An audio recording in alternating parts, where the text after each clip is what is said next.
Call it fate, call it providence or mere chance, but a great number of Nigerians are talking a lot about rape lately, and of course other forms of sexual violence. Let me say this very quickly. The question is not why now, but rather why not now? Welcome to Insights, everyone. I am Nnamdi Odipo. And I'm Elizabeth Omori. Thank you so much for joining us this week. This week, we'll take a look at the reported rise in cases of sexual violence in Nigeria and how a lot of survivors are now more open with their stories. This is a special episode on rape culture in Nigeria, and we had a rather large panel of guests to speak on various elements of this issue. Some of the questions were quite difficult to ask, but the answers were profound.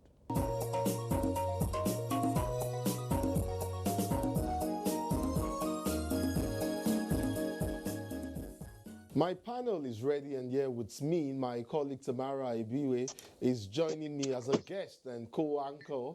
She will be sharing her thoughts with us on this platform from a very personal point of view. Cynthia Onyewe manages the Chase Troop Foundation, an advocacy and awareness group for child victims of sexual abuse and molestation.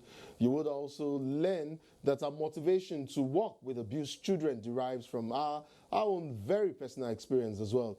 I have Dr. Ephraim Oluwanuga on standby via Zoom. She is the Chief Consultant Psychiatrist, National Hospital, Abuja.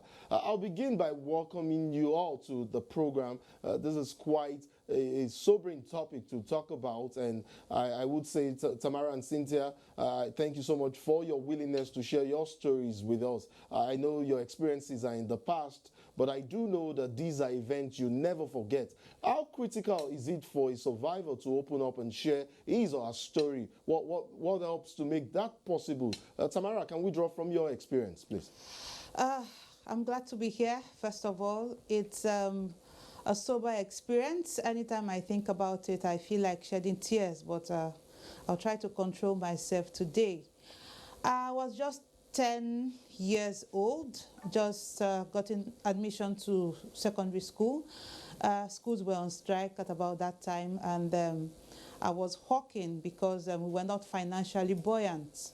I'm from an already separated background. My mom stays on her own, and my dad is on his own with his other wife and the rest of that. So on that fateful day, I was hawking along the streets of Port Harcourt. I understand how deeply emotive these might bring you up to. Let's just, I think, Tamara, you may not have to share the entire story. Again, I want to say, Tamara, you're a very strong person. I mean, we share in your pain, we share in your strength. I think what is even more significant for us here is how strong you are as a person and who we know you to be today. I would just need you to tell me how important it was for you to come out with this story and not taking us back to the very rigor rather to the experience. Just in going forward, how important was it for you to come out and share your story? It was really difficult for me to come out initially. Right from my childhood, I've been a very outspoken person. I didn't go through the course of primary school. My mom was a teacher, so I was taught everything from home. I just got to write my common entrance, and since then, I've been this kind of outspoken child. But then, when this occurred, it was a very, very difficult decision for me to take because I had factors to consider: myself, my career, my family, and my dad. In fact, it was even the part of my dad that got me so furious, so angry, that made me share my story. Because I've seen stories about rape online, and I've heard people talk things that are irrelevant. And I've also seen posts where people are calling for justice, protests and all that. So I thought my message now is not about justice from the government, civil society, women organizations fighting for justice. My point is justice begins with the family. Because in my case, I had all evidence. He deflowered me. I was bleeding. His semen was found in me. The thing I was hawking was found in his shop because I couldn't carry it again. I left it and ran to the police station. So we had all the proof.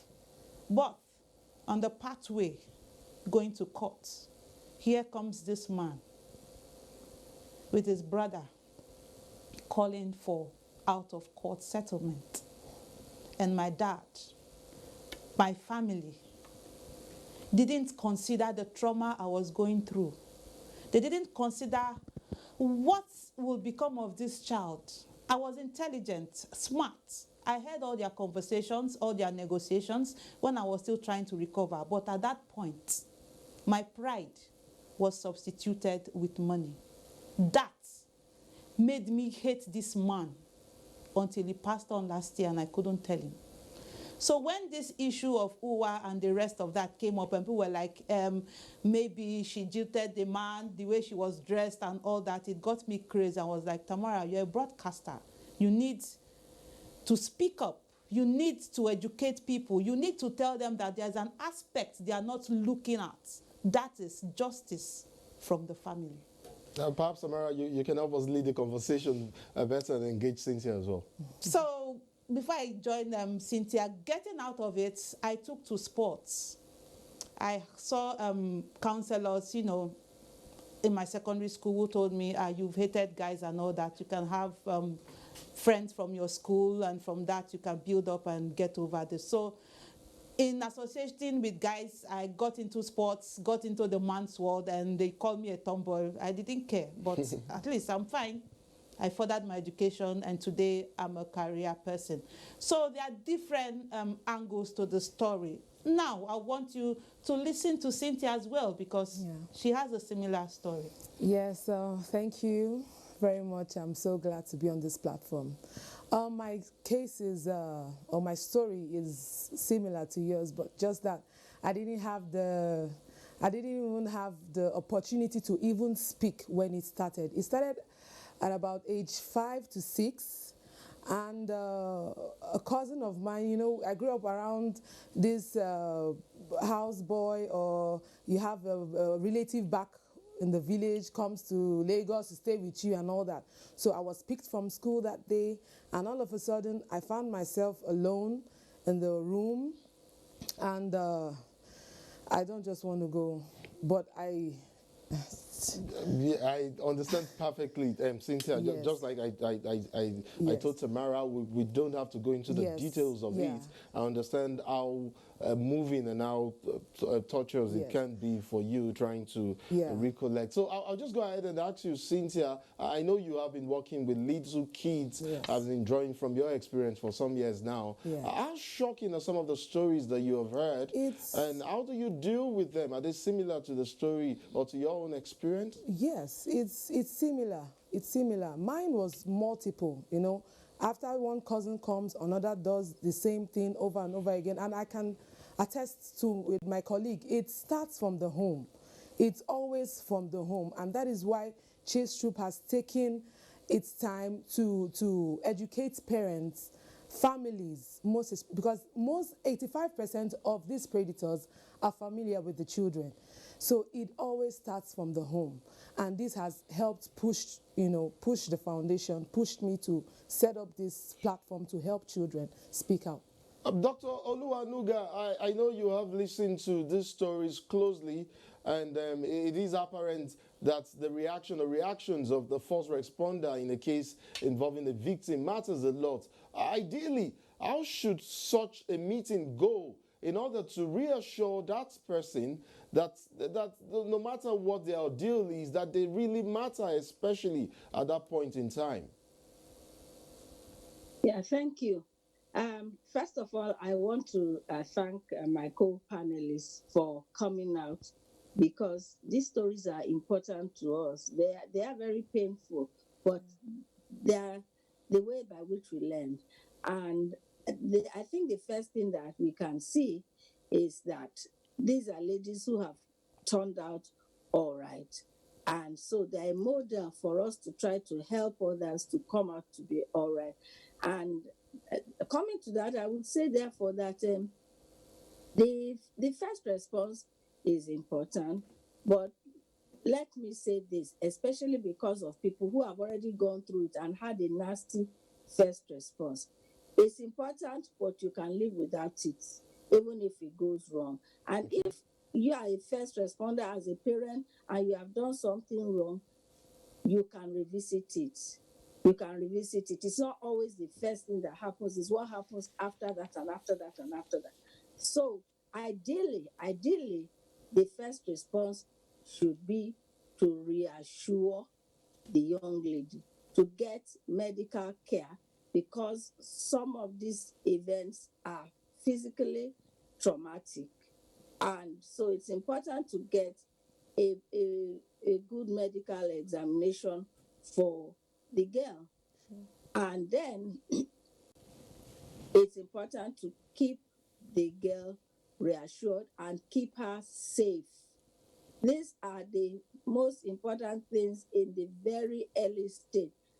And I shall also add, it's important to report it.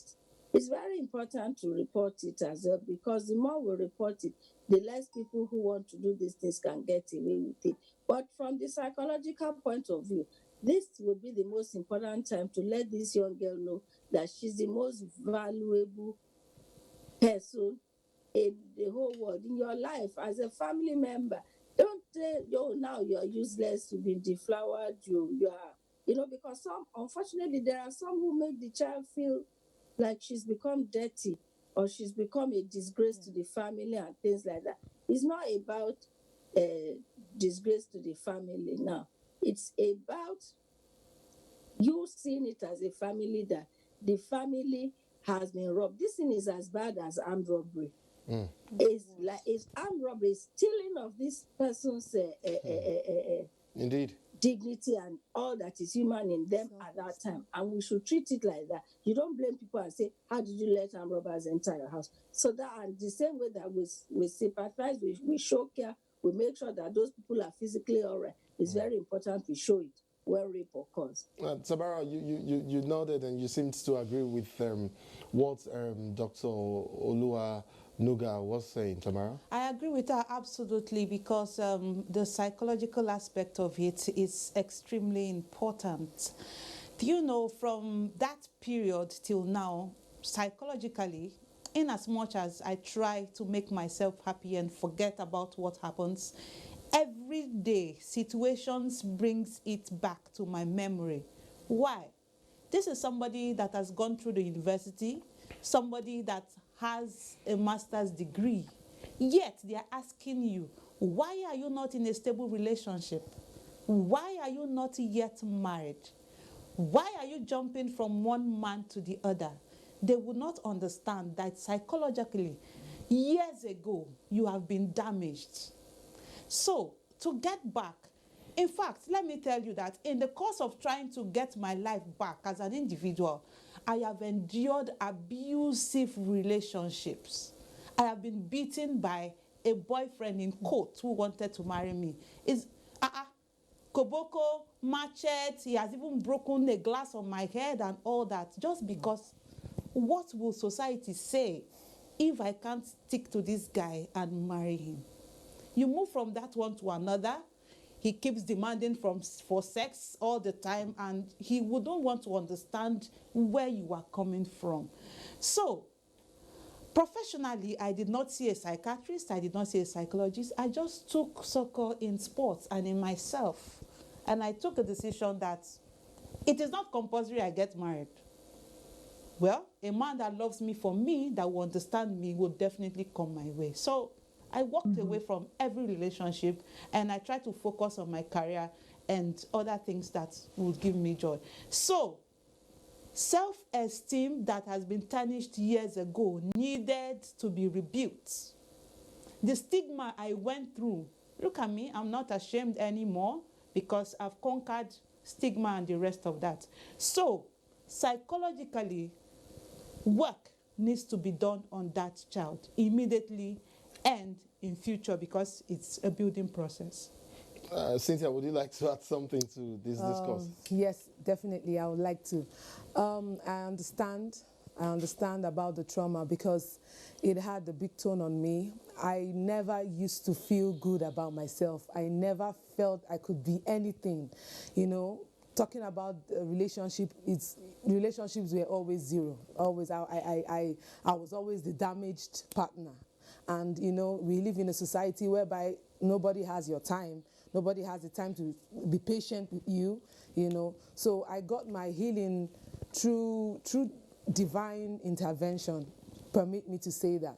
It was divine, it was spiritual for me, and God had to intervene in my own situation because it was bad.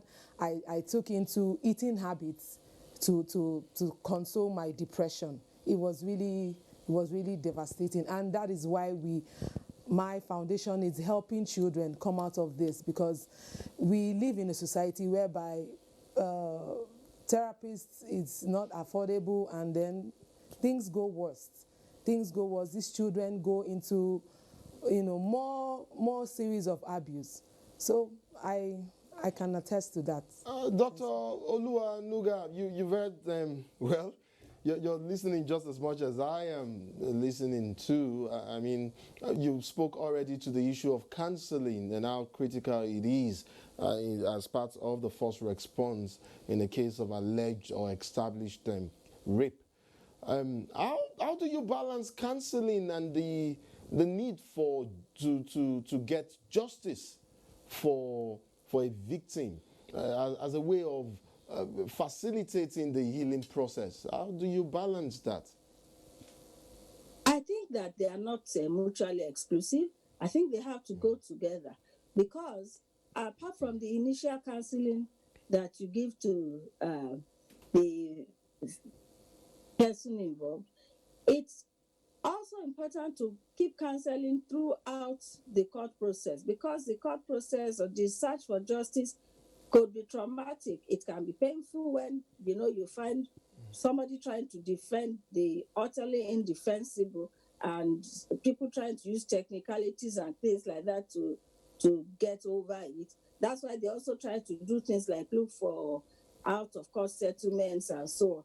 So it's important to keep the victim strong psychologically by counseling along while the search for justice is on. And talking about the search for justice, it's important to remember that these things don't have to happen in the open court at all.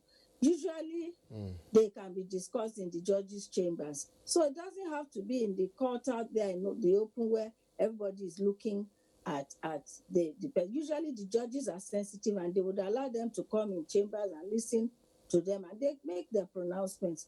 So parents should not be afraid necessarily that I can't afford to go to court and so on and so forth. So, and then to the last point about the cost of counseling, I want to say that counseling is not expensive if you know where to go to. If you go to the government hospitals, any government hospital, teaching hospital, state hospital, a hospital like ours, national hospital, any government hospital that has a department of psychiatry, mental health, counseling, even social worker, they can give counseling. Most, that HIV is prevalent, so most of the hospitals that give HIV treatment, they also have counselors there, and they are professionally trained. So it's important to just seek some form of counseling, no matter how rudimentary it is. It's better than none at all. And for that, that's not expensive. That is not expensive. If you go to the public hospitals, it's not expensive. Dr. And then there are Oluwanuga, NGOs that thank do you so too. much for your contribution. But just before I let you go, I know you also listened to the part where Tamara and Cynthia raised the issue about their relationships and how their past experience has continuously impacted in their relationships. How can that challenge be overcome, and how can a survivor have a successful relationship? Well, for a survivor to have a successful relationship in the future, number one thing is to build on their self-esteem. When a person has self-esteem, the person can hold their own in a relationship. And you cannot be a doormat in a relationship whereby, you are the one who has to take everything, take the guilt for everything, just because your self-esteem is damaged. So it's important for a survivor to work on their self-esteem. And for this, they also need the help of everybody, family, friends, a counselor, whoever is helpful and supportive. Spirituality also is very helpful. Yes. Spirituality is helpful as well. And then the other thing is set rules, in fact, write them down. Things that you want in a relationship. And when you want to enter a relationship with somebody, let the person know, I am not, these are the things that I want in a relationship. Are you ready? Are you able to do that? So that the agreement is there from the very beginning. It shouldn't be something that the person will say, you discover along the line, for example, the person is not empathic, the person is not patient, and so on. It's very, very, for a person that will have a relationship with a survivor of rape should be somebody who takes a sexual relationship as something that comes at the very end of a deep emotional relationship. Indeed, Dr. Oluwanuga. There's so much to say, and we're fast losing time. I'll very quickly like contributions from Tamara and Cynthia. I'll begin with Tamara first. Well, what more can I say other than lending my voice to talk against rape and to plead for support for survivors? It is not easy to come out of it. But of course, there's light at the end of the tunnel. Cynthia? Definitely. I would like to add that parents should do all they can to protect their kids. You have no business having children if you can't take care of them. It's your job, it's your duty to take care of your children. Please, we are appealing to parents, please take care of your children. One more word, Yes, Namdi. Tamara, please go ahead quickly. Money should not suffice for justice. Indeed, very true. Tamara, Cynthia, Dr. Oluwanuga, I will sign you all out for now, but please be on standby. And as I bring on some new guests to join our conversation, at this point, I know in general it is hard to determine the prevalence of rape in a country like Nigeria. Most victims are often scared to tell anyone about what happened or even go to the police. The result is a high number of undocumented rape cases and traumatized victims. Come to think of it, do existing laws offer enough as punishment to deter perpetrators? Where we will be having a new set of panelists join us for our conversation. The Deputy Commissioner of Police CIDF City Command, Abduyari Lafia, joins us now in the studio. We also have the former National President, Federation of International Women Lawyers, FIDA, and current Chairman, Nigerian Bar Association, FCT branch, Awal Shekarau. Also joins us for this conversation. We also have women rights activist Dr. Eleanor Nwadinobi. She's also part of our panel. Welcome to Insights, everyone. I'll begin with the NBA, Madam Chairperson. Within the context of our existing laws that define rape and other forms of sexual abuse, do you consider these laws progressive enough, or perhaps there are loopholes that allow alleged perpetrators to circumvent our laws and escape justice? Madam Chairperson. Thank you very much. I want to say that before 2015, the laws that we have governing sexual violence, domestic violence, and all that is the penal code as applicable in the northern parts of Nigeria and the criminal code as applicable in the southern part of Nigeria. Now, because of the fact that these penal codes and the criminal codes were not as effective as making sure that perpetrators of sexual violence and domestic violence were not brought to book. Women's rights groups all over Nigeria came together in a coalition and began to press for the passage of the Violence Against Persons Prohibition Bill, which by 2015 was signed into law at the wee days of President Goodluck Ebele Jonathan. Precisely in May 2015, the Violence Against Persons Prohibition Bill, as passed by the National Assembly, was signed into law. Now, this act is a very revolutionary, a piece of law, because it completely changed the definition of rape. Okay. In the past, only, that is in the penal codes and criminal codes, only a man can rape. But because of what we have been seeing in our societies today, you hear cases of women, inflicting sexual violence on men. We've also seen cases where women sexually even assault their female counterparts and all that. So the Violence Against Persons Prohibition Act, this has now made it a crime, and rape, has now made it such that both a man and a woman can actually commit rape. So this is very revolutionary, and it takes care of all different scenarios that you can think of in terms of the crime of sexual violence or domestic violence, as you may. I will be back to you in a moment, but before then, let me go over to the DCP. We have heard of cases where an officer of the law who may have responded to an alleged rape case, of course, involving rape, begins to blame the victim for either his or her dressing, and alluding that such explicit dressing may have encouraged the rape. What is the standard practice for officers of the law who make initial contact with an alleged rape victim? Thank you very much for that very thought-provoking question. But before I go to that, let me quickly, with due respect to my colleague here, said that the penal code is a very extant law, and the criminal code. Actually, when those laws were promulgated, they addressed the issues as it were at that time.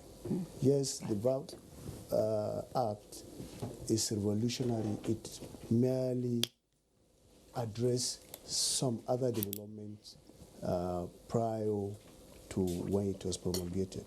Coming to what you've just said, the police is a trained outfit to enforce all laws that are given, prescribed in the Constitution, and rape has become an issue in Nigeria due to psychological and certain socio-logical factors in this country.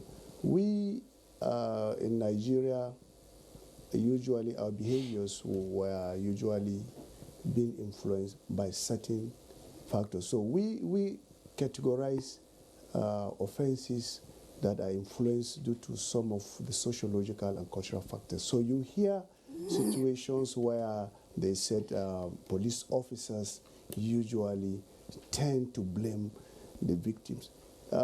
We are not saying that is correct, but you see, in the enforcement of law and order, there's what is called contributory negligence when it comes to the enforcement of law and order. In most cases, victims of crime may, one way or the other, have contributed in the crime being committed against them. For instance, you go to bed, you don't lock your door, that is contributory negligence. You don't need the police to come and tell you lock your door. But on the issue of rape, let me address that issue.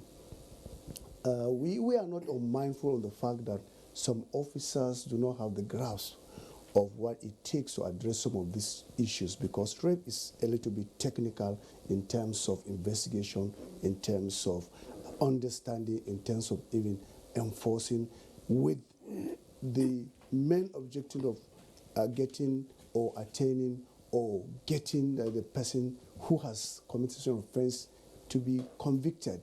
So therefore, to address this, the police had established JWCs all over at the command in the divisional level.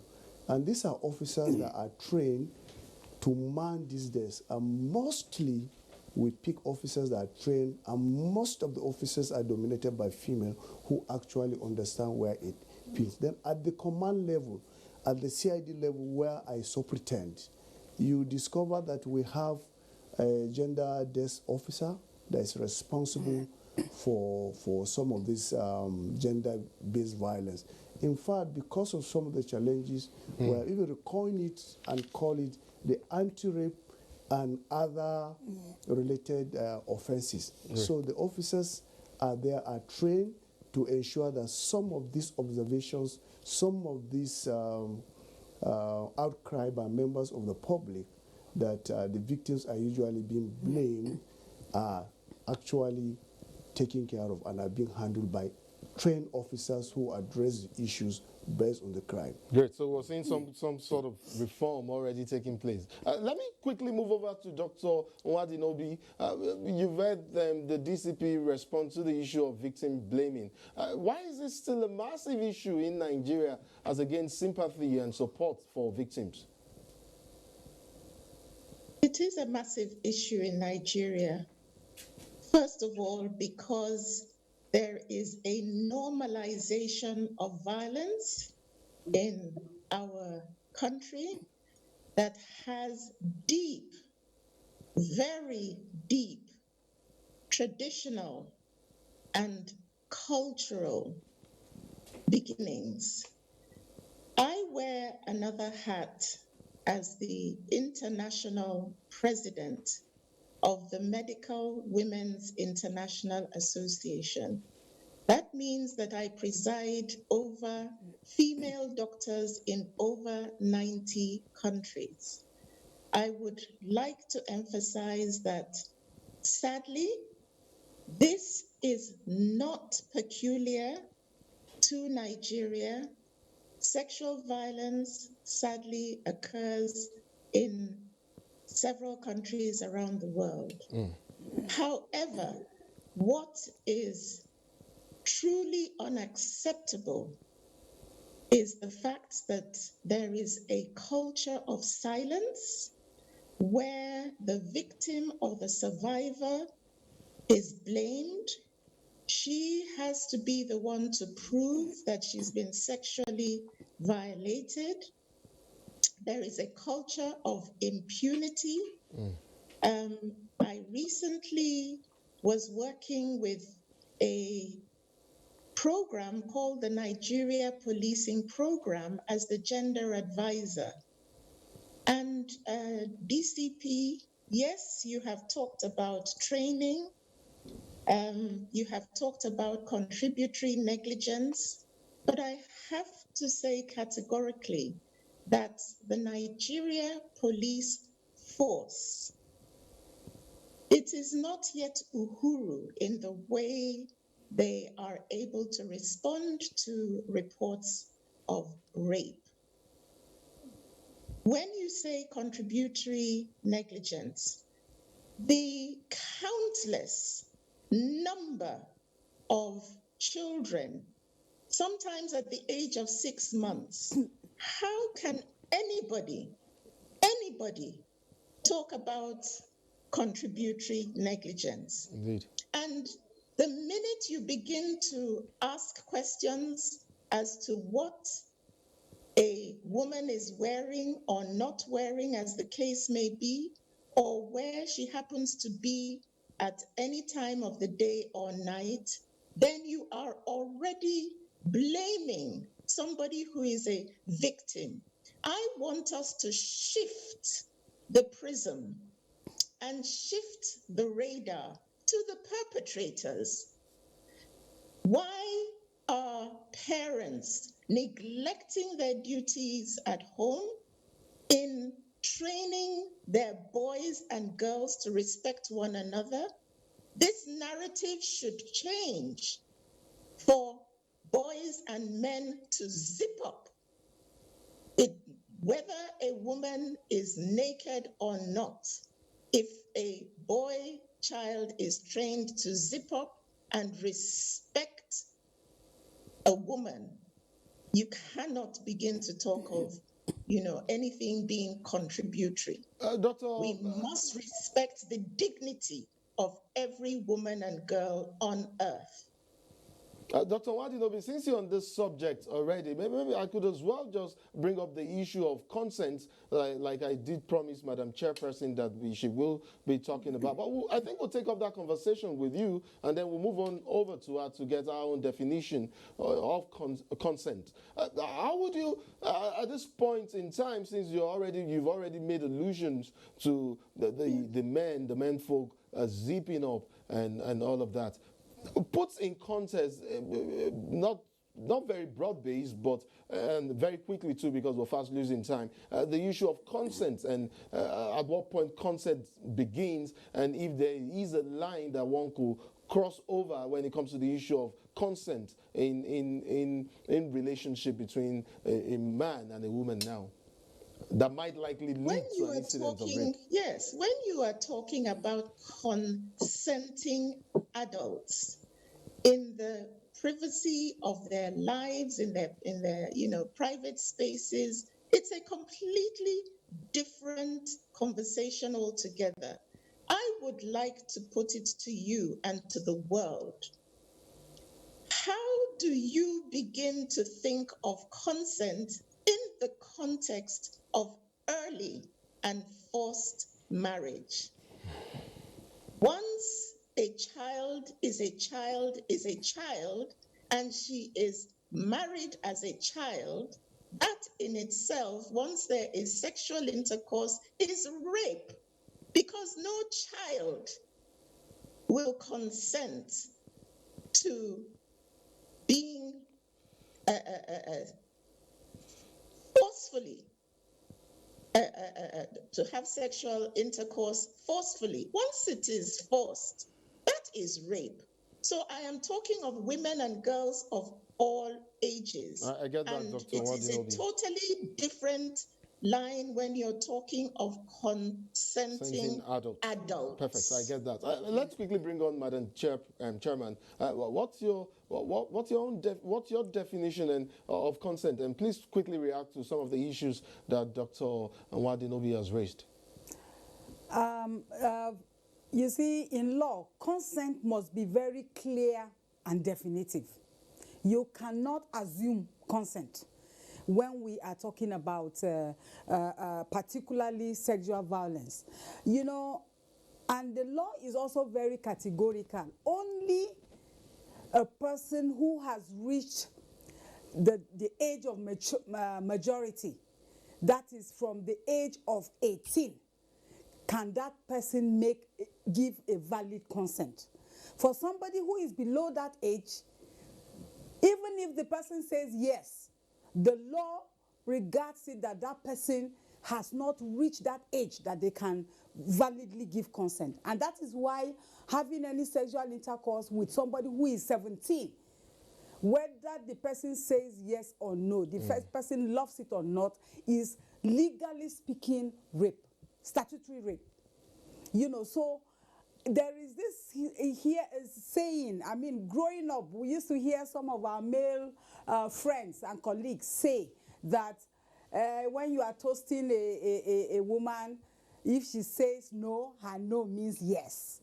Excuse me, that is no longer tenable.